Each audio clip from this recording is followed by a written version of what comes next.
My name is Robert Davidson. My Haida name is San Glans, which translates Eagle of the Dawn. I'm from the Lanas clan, which is eagle. The Haida Nation, we have two main crests, eagle and raven, and we're matrilineal, so we follow our mother. When I was first learning to carve, there were 5 argillite carvers in the village in 1959, and there were equally amount in Skidegate. Skidegate and Masset are the 2 surviving Haida villages on Haida Gwaii, and we have 2 other Haida villages up in Alaska, Heidelberg, Alaska, and Kasan. And we didn't have any art left in the village when I was a kid.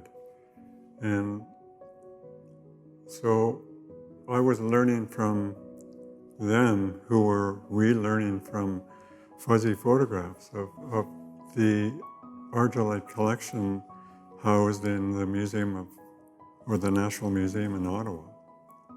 And it wasn't until I came to Vancouver did I see the incredible quality that the Haida achieved, my ancestors achieved, through the collection, for example, at the Vancouver City Museum and UBC, the Museum of Anthropology.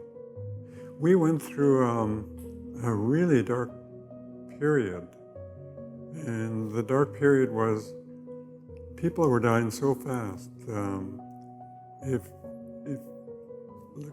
If you put a percentage on it, 95% of the population died in a very short time. I'm basing that on the census that was done in 1910.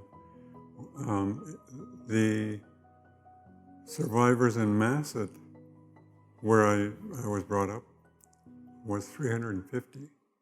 And that's from about 10 villages, the survivors of the other villages in the north of Haida Gwaii, they congregated into Masset.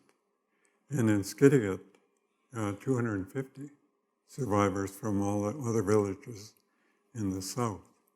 So we have this decimation of the population, and then we have the Indian Act that governed our lives, and then we had the children being kidnapped and taken into residential schools. So we had to bang, bang, bang, like all of a sudden the whole village is crying.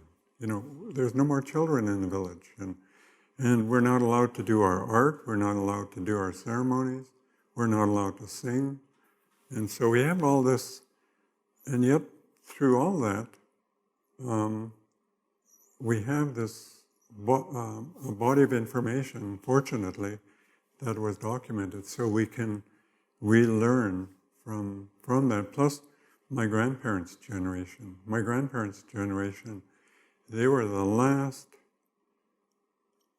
link to the ancient ways. My grandmother, I'll call her Nani, she said that we didn't speak Haida to you because we didn't want you to go through the same thing your parents went through. And so I was never, I never learned the language. In fact, I know more Haida now than when my grandparents were alive. I'm always amused by the idea that we had to be held in one place. We had to have relevance since 1840. I feel that culturally we were developing pre-contact and post-contact. Nani's generation and those before her were always adapting from generation to generation. In the same way the art was being enhanced, it was being developed pre-contact, post-contact, and then it went into a 50-year decline.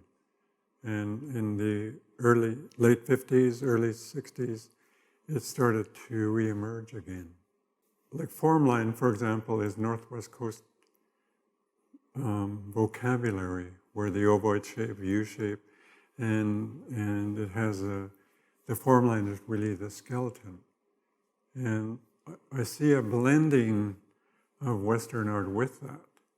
And I'm not sure if that would be called modernism. But what my feeling is, once you learn form line and you become confident with it, then blending will no longer be part of the equation. Actually, I brought a photograph of the artist who inspired me to move beyond form line.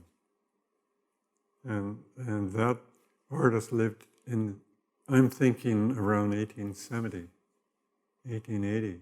The storage box art was very well developed, and there are 10,000 variations of that formula. But this artist, he introduced a whole new shape, and he's the one that helped me to go beyond the form line by studying his work. When the collectors were collecting, they had no feeling about who did the art. So a lot of the names were not collected. So there's a lot of speculation on who did what. And Bill Holm, Robin Wright, people like them, Peter McNair, Allan Hoover, they would look at styles and then they would speculate, oh, this person did this and this person did that. And fortunately, we have a couple of names, Charles Edenshaw, Tom Price. But beyond that, they would just say, this box fits that category and so on. So this person who I think of as modernism for the Haida, there was no recorded name given for the work that he created. When I first came to Vancouver, we were in the category of curios, tourists. And it's taken several decades before people started to appreciate that this is a very fine, highly developed art form. It excites me to know or learn on who is collecting my work, and sometimes I get to meet them, and I had some person come in from Germany, and he said he has 52 of my prints, and I said, wow. So that was exciting to meet him.